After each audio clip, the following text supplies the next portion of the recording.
안녕하세요. 마음지킴이 마지레베 김은영입니다. 어떤 분, 가상에 존재하는 분의 이야기를 좀 해볼게요. 누군가 나를 관찰하는 것 같아요. 인터넷 게시판에 나에 대한 비방하는 글들이 자꾸 많이 올라와서 너무 괴로워요. 사람들이 어떻게 알았는지 내가 하는 사소한 행동이나 했던 말까지 파악하고 있는 것 같아요. 라고 한다면 얼핏 보면 편집증 환자인 것 같죠.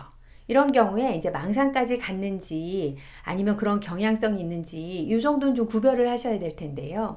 망상까지 간 경우라면 실제로 자기 자신을 계속 관찰하는, 자신의 행동을 추적하고 조사하는 사람이나 기관이 있다고 믿고 있고, 그리고 그 믿음 때문에 그 본인의 일상생활에 지장을 많이 받는 경우예요. 나 그 사람들 때문에 내 행동 동선을 좀 바꿔야 돼. 그 사람들 때문에 내가 집에서 하는 행동들이 좀 커튼을 가린다든지 막 이래야 돼. 요러면 망상까지 가셨구나. 요렇게 이해하고 요럴 때는 약의 도움이 필요합니다. 그 정도는 아닌데 다행히 경향성 정도가 있는 상태라면, 즉 확신까지는 아니야. 그런데도 사람들이 나를 관찰하는 것 같고 밖에서 사람들이 나에 대해서 수근수근 거리는 것 같고 페이북이나 인스타 같은 사이버 세상뿐만 아니라 버스나 지하철에서도 사람들이 나를 그렇게 보는 것 같은 기분이요. 이 정도만 돼도 사는 게 굉장히 불편하겠죠. 전문적인 치료를 받으시면 참 좋을 것 같은데요. 어쨌거나 이런 거는 왜 일어나는 걸까? 다 그러는 건 아니겠지만 이제 초자하고 관련이 있을 수 있습니다.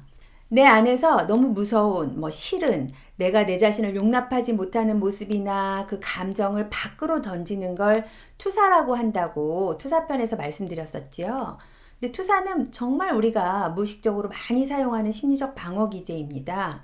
예를 들어서 이제 특정 공포증, 비둘기나 모서리, 날카로운 물건에 대한 공포증, 이런 거 우리가 많이 겪는 것들인데, 이런 공포증에 대해서 정신분석에서는 내 안에서 너무 두렵고 무서운 마음을 내가 감당하기 어려우니까 특정 대상에게 이 감정을 투사시켜서, 즉 던져서 일어나는 마음의 현상이다라고 설명하잖아요.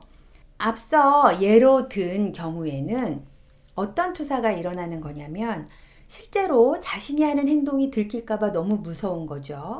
왜냐하면 스스로가 내가 잘못하고 있어 라는 기준이 있기 때문에 그래요. 양심에 걸리는 행동, 비도덕적이라고 자신이 판단하고 있는 거죠. 예를 들어서 A라는 사람과 B라는 사람이 있는데 두 사람 다 동생의 과자를 훔쳐 먹었어요. 그럴 때 A는 훔치는 건 나쁜 거지만 동생의 과자니까 괜찮겠지 라는 기준이 있다면 A는 다른 사람들이 이 훔쳐먹은 사실을 알까봐 두려워하지 않아도 되죠. 그런데 B는 그래도 훔치는 건 나쁜 거지. 아무리 동생 거여도 절대 해서는 안 되는 비도덕적이고 양심 없는 행동이야 라는 기준이 있는 경우라면 훔쳐먹은 후에 양심의 가책을 느낍니다. 점점 양심의 가책이 심해지면서 자신의 행동을 누가 알게 될까봐, 들킬까봐 두려워하는 마음이 점점 커질 수 있겠죠. 동일하게 동생의 과자를 훔쳐먹는 행동을 했지만 심리적인 결과는 아주 다르게 나타나는 이유는 두 사람 A와 B의 기준이, 스스로 갖고 있는 기준이 다르기 때문에, 즉 초자의 정도의 차이라고 할 수 있습니다. 얼핏 들어보면 B가 훨씬 양심적이고 도덕적인 사람 같잖아요. 그런데 B가 누군가에게 들킬까봐 너무 두려운 마음이 큰 나머지 사람들을 만났는데 사람들의 시선이 나는 사실 네가 동생 과자를 훔쳐먹는 나쁜 인간이라는 걸 알고 있어 라고 보는 것 같아요. 심장이 두근두근 쿵쿵 거리겠죠. 또 엄마가 지나가면서 쓰레기 좀 버리고 와라 라고 얘기했는데 내가 쓰레기라는 건가? 엄마가 알고 있는 거 아니야? 아이러니하게도 엄마가 알고 있다고 여겨지면 이상 행동은 더 심해질 수 있습니다. 자신이 얼마나 비도덕적이고 한심한 행동을 하고 있는지 엄마가 아는 것 같을 때 엄마를 점점 피해 다니게 되고, 그러다가 오히려 엄마에게 소리 지르고 더 강한 행동, 더 이상한, 심지어 폐륜적인 행동까지도 할 수 있게 된다는 거예요. 실제로 가족 상담에 오신 분들 중에 아이고 이 자식이 폐륜적인 행동을 합니다. 도대체 도덕이 뭔 줄 몰라요.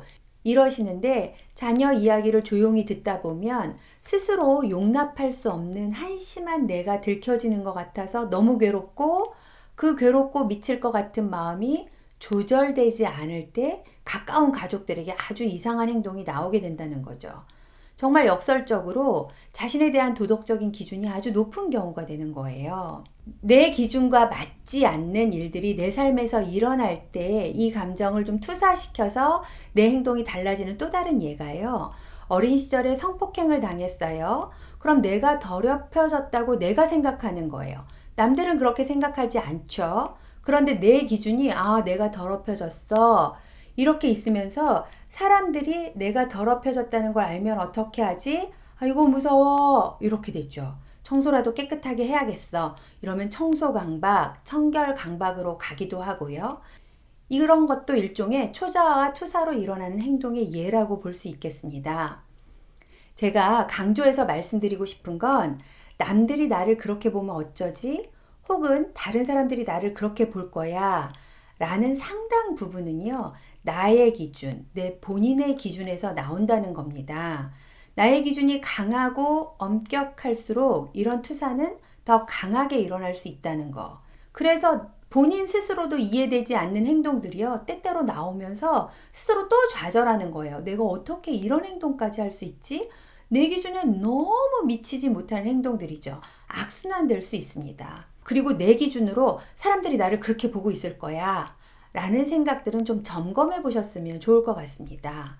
마음에서 일어나는 일들이 생각보다 복잡하지만 그래도 이렇게 조금씩 이해해 보면서 마음과 생각을 지켜서 평안하시길 바랍니다. 감사합니다.